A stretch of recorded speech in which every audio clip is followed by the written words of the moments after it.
What's going on, Paisanos? V here. Coming at you guys, well, with another market watch today. You know, I know I used to do market watches every single day.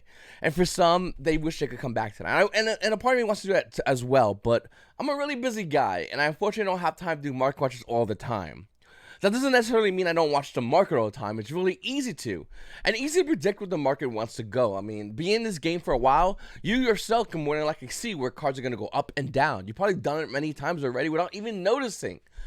The market can be predictable, and at the same time, the market can be unpredictable. And I think that's the most unique thing about this market. I think the most unique thing about the TCG player market, whatever you want to call it, is the fact that it's all over the place at times. Sometimes predictable, other times, not so much. Cards like Salesman, when it first was announced, Yu-Gi-Oh! Players thought this would be a snap card to be used in every single deck. Everyone thought this was a good card, and to be honest with you, I like the artwork a lot. But here's why it's not. But let's go over the effect real quickly so we can all understand it and the price point and understand why this works this way. Declare one card name. First as to this turn, your opponent cannot activate cards or effects of cards with the same original name as that declared card. The same restrictions apply to you, but for the rest of the duel instead of the turn. You can only activate one Salesman per turn. Obviously the price is it tanked. It's like $34 in the pre-sale. Now it's barely hitting $6. Why is that? Well, because we have this card already. We have this exact card, just better. It's called Prohibition. Now, this is the highest rarity version at Champion Pack 8. This card says when you activate this card, declare one card name. Cards of that name and their effects cannot be used. Cards on the field before this card is activated are not affected, including face downs. This card, obviously, super rare version is going to go for a lot more money, being roughly around 65, actually, realistically, around 70s, we'll just say to be lazy. But you can still get Prohibition as low as under $1. Better than Salesman. And this is the thing I was talking about before. You get players out there that's been experienced, that's been around, knows the market, and knows some cards, and knows that when we saw Salesman, it was just crappier Prohibition. Just because it's secret rare doesn't mean it's worth money. No, we have tons of secret rares in this game that are worth less than a lot of common counterparts as far as rarity goes. Once again, the Yu-Gi-Oh! Market is always expanding, always evolving, and always changing. And every single Yu-Gi-Oh! Player, as time goes on, and as you are in this game, will do the same exact thing, as far as the way you view the market. Baron de Fleur is what I, and hopefully, did correctly. I mean, French is really weird.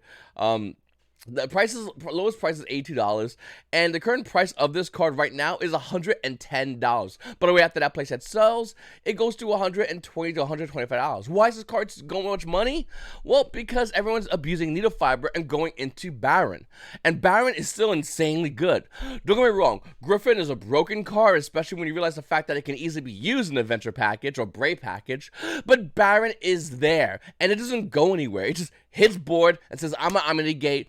I'm gonna get one I'm gonna negate off, and also I could blow up cards, and then cycle myself back into the extra deck, because why not? Oh, Scythe in the graveyard? I guess we're gonna have to special summon that bad boy out. It's absolutely insane the more you think about it. But Baron is that card, and it's a very good card for that. And a lot of Yu-Gi-Oh! Players realize the fact that this card can be easily splashed in a lot more than just one deck, and they're doing it. And I think that's the thing. Whenever you see a card get broken like Baron, you're seeing Yu-Gi-Oh! Players go in and build a bunch of decks that can abuse this effect, making those decks that, like, we'll say, like Drytrons, for instance, that much more better. Making those decks, we'll say, like Virtual World, for instance, that much more better. And the minute you can do that, not only do you add another ability of that deck to make it not only better, but giving you an advantage in a normal tournament meta where people don't realize Baron can be using those decks, but it also increases the price point, as we've seen right here. Ready Fusion is a card I actually really do like and really hate at the same time, and let me explain. Pay 1,000 life points for someone level 6 lower non-effect fusion monster. None of that matters because Sea Monster Theseus doesn't care. Sea Monster Theseus is level 6, it's a tuner, it's a fusion, and it's level 6, so it can be used for exceeding. This card is insane. Well, you're probably saying, well, V, why is this card seeing no play then if it's insane? Great question. The reason why this card's not seeing it as much play right now because the meta cards within the meta decks are kind of tight right now, and Ready Fusion can't be easily abused. Let's say like Instant Fusion can. Now Instant Fusion is a little more generic, and that's why it's limited. Should have been banned, but whatever. And I do think Ready Fusion will have its time in the sun. If you do not own your Ready Fusion copies, throw it out there, full spoiler. I don't own any yet. You might want to get some, as well as myself. I'm looking to get this card, pick this card up in the future, because it is a good card. Just not good right now, but doesn't mean it's not good permanently. Right Off the Force Tricks is one of those cards you say to yourself, no, for real though, what? Like, what? What? Original print cigarette Right Off the Force Tricks out of Wing Raiders. The current price, well, was roughly around $8. And then Yu-Gi-Oh! Players said, we want this card to be worth more money because reasons. Another card price point is roughly around $14. Now, the cool thing about Right Off the Force Tricks is there's other versions, like an Ultra for $3, the OTS Super Rare, OTS One Pack 14 for $3, and then a Secret Rare for Buku $1. We also have Lifestream Dragon, and this is the kind of thing that Yu-Gi-Oh! Players do as well. They see a card like Lifestream Dragon that's set 50, and they go, let me look at my collection for this card. It's probably going to sell on TCG Player then. And it may or may not sell. The important point is, old cards also have value. And old cards have good value. I mean, Lifestream Dragon, even though it has a reprinting in common, in Legendary Collection 5Ds for like $2, the Ultra Rare is still worth more money. It could be because of its high rarity. It could be because of the original print. It could be a mixture of both. Don't downplay either one. That is a fact. Lifestream Dragon does nothing in the Yu-Gi-Oh! Metagame, but will more than likely sell online because, do you have it? No? That's probably why. Ultra Rare Tuning at Starstrike Blast also did a weird thing. Price point was roughly around $13, and now the new price point of this card is roughly around $15 for an Ultra Rare Tuning. Now, once again, this card has many other printings. In fact, it doesn't have an Ultimate Rare printing, but as far as the other printings, it's all under $1. Some cases under 50 cents for, in fact, almost every case, for Ultra Rare Tuning. Why is that? Simple.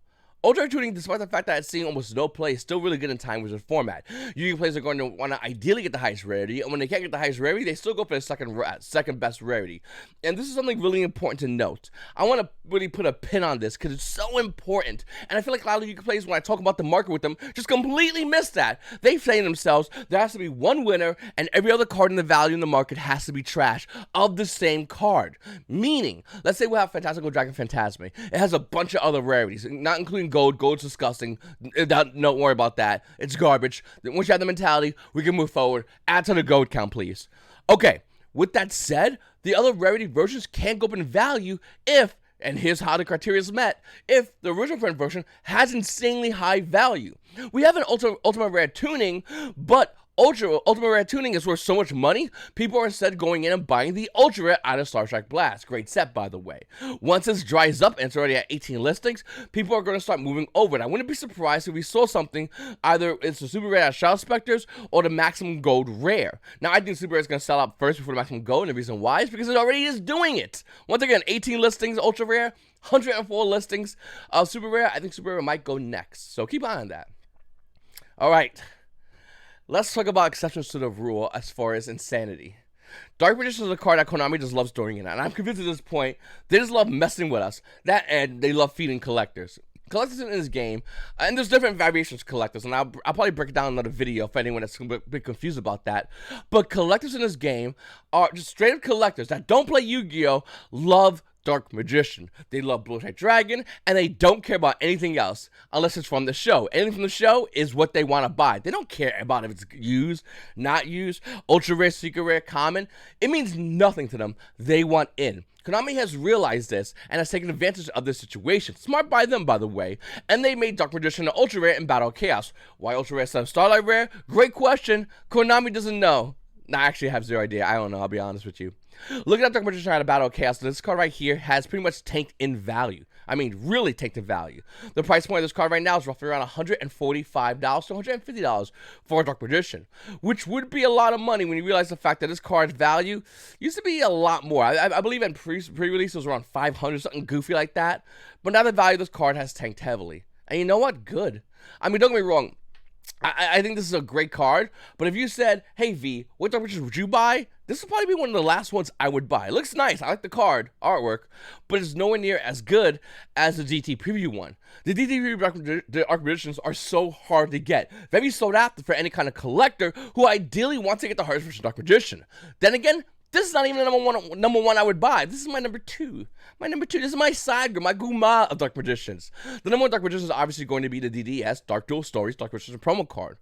And you're probably saying, V, why are you telling me this? We were talking about like collective meta, we were vibing, and now you went with the Dark Magician?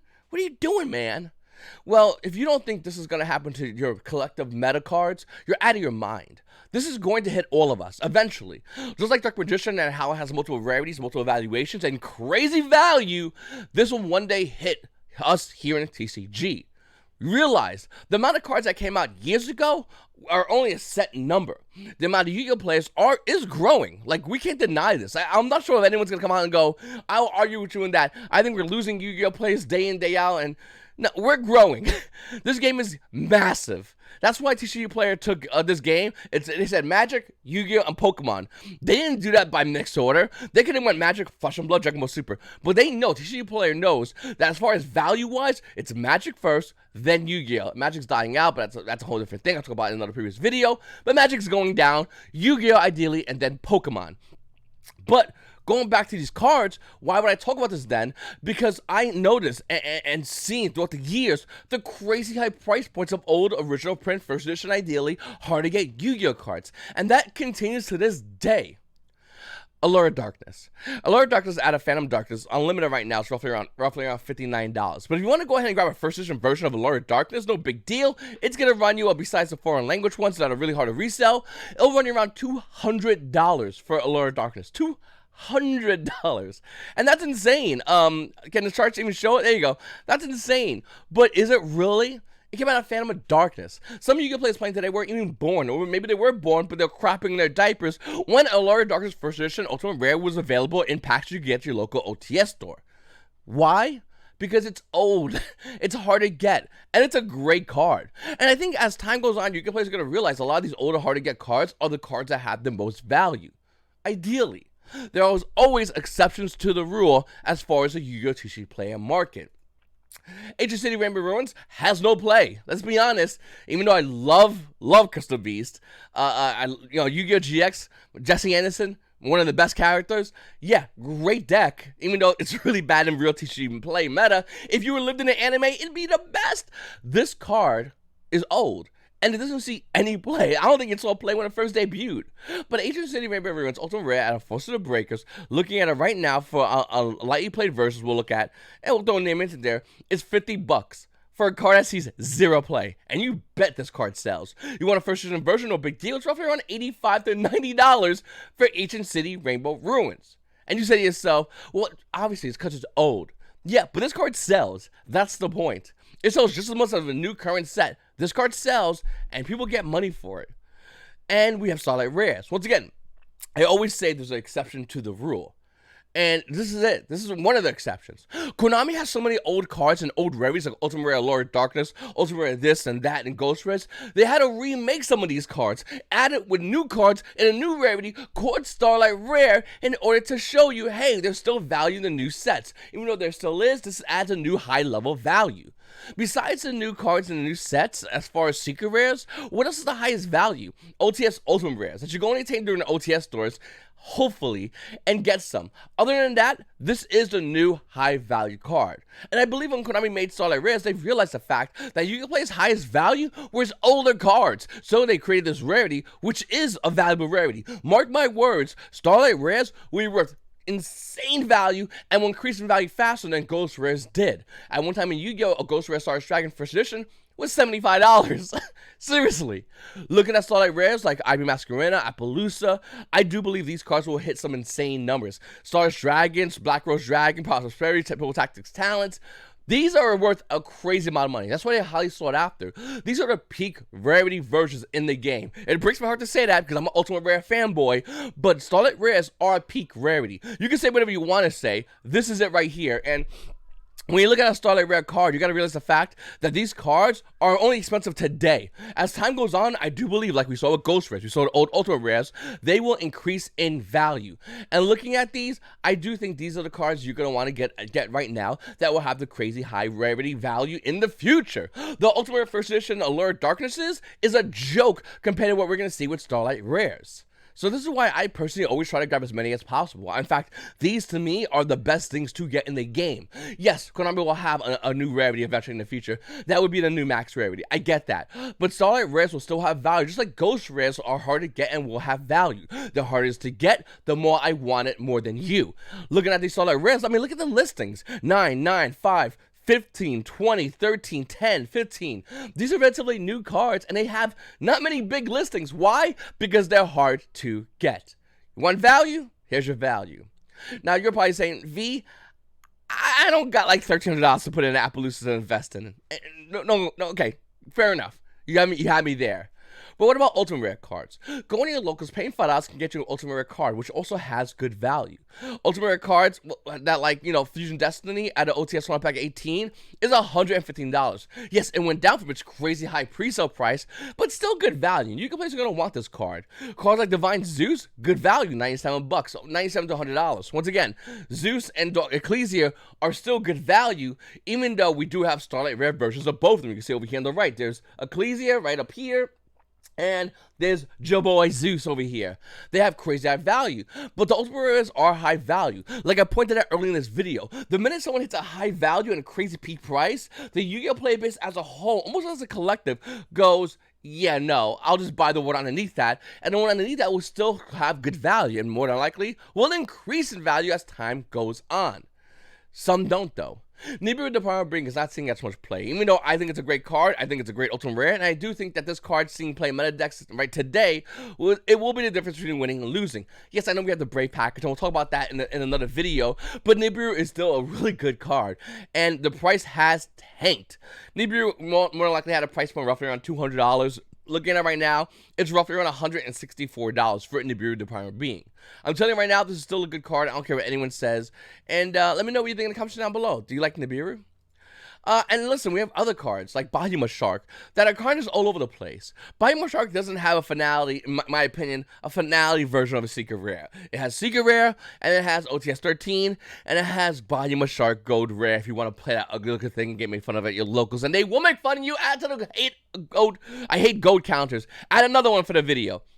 What I'm trying to say is, Bahima Shark is really nice, but definitely needs a reprint. And more likely we'll have one. My guess, Collector's Rare. I think what Konami likes to do is they like to go, we need to bump this card up. We need to still maintain value. By making a Collector's Rare version of Bahima Shark, we can make a rare version of Bahima Shark. You see what we just did there? High rarity, we have a regular rare, and we bump it up from the Secret Rare. That doesn't work all the time, by the way. CR sometimes get blasted by Secret Rares, and at times, CRs come out and blast the Secret Rares. It's a weird duality. And maybe I'll do a video on Secret Rare versus CRs, because that's a really fun video to do, to see like, oh, look at that, is that gonna win? And it doesn't. Is that gonna win? Nope, get wrecked. So maybe we'll do that video as well, but there's a lot of fun things to do with that. And then we have Totally Awesome. Once again, see you in CR land, Totally Awesome. Totally Awesome Secret Rare right now is roughly around $20, where you get the rare version at maximum gold for $9. I will say it's a rare version, and it's not gold rare, so even though it says gold in its set, it's still a rare. Konami knew by making, if they made Totally Awesome a gold rare, it'd be worth 15 pence, 4 pretzels, and a joke at best. And then why is what is happening, by the way? Let's get to the whole thing. Well, what are cards that are going up in value? And once again, there's Bahima Shark, Totally Awesome. We can argue, well, they're going up in value because, they're so hard to find, or blah, blah, blah. Realistically, no. I mean, Totally Awesome is a card that came out maximum gold. That wasn't that long ago. OTS 1 Pack 13 wasn't that long ago. And Premium Gold, Infinite Gold was long ago, but this should be in a dollar binder. The reason why these cards are going up is because Marine Cess. As much as, Marine Cess is whatever, I like Marine Cess, but I understand why people look at it and go, what the hell? Listen, I think Marine Cess is definitely going to be a deck that could have a potential chance of being a meta deck. When? Who knows? We do know we're getting that water sub pack coming out soon, and that can have the Marine Cess cards needed in this deck. Marine Cess is a new version of Towers Turbo, and a lot of Yu-Gi-Oh players don't know what this deck does yet. They're gonna learn though, and they'll learn real quickly. As Yu-Gi-Oh players have always learned in this game, if you don't read your cards, you'll lose the cards. And if you don't read your opponent's cards, you're definitely losing. And if you sit there question what you could have done, then you don't really understand the fact that you should have done, the first thing you should have done was read and learn about what's happening. What does this deck want to do? How do you stop it? Comment down below. It's your boy V, and YGOPaisanos. You guys have a great day.